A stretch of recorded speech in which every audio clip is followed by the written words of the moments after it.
Kids, welcome to back our channel प्रागवन study class. तो आज हम पहले कलर्स नेम देखेंगे, फिर 1 से लेकर 30 तक के काउंटिंग नंबर सीखेंगे। तो ये कौन सा कलर है बच्चों? Orange, sky blue, yellow, blue, pink, light green. तो चलो, आप हमने कलर्स नेम पढ़ लिए। अब हम 1 से लेकर 30 तक के नंबर सीखेंगे।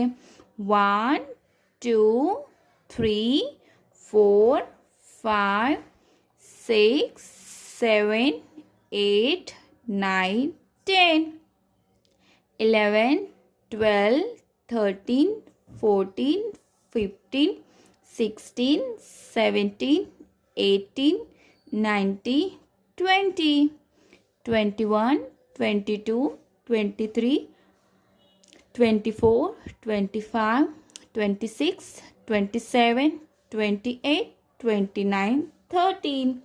बच्चों, आपको ये वीडियो कैसा लगा? मिलते हैं अगले मज़ेदार लर्निंग विद शॉर्ट्स में। तब तक के लिए बाय बाय।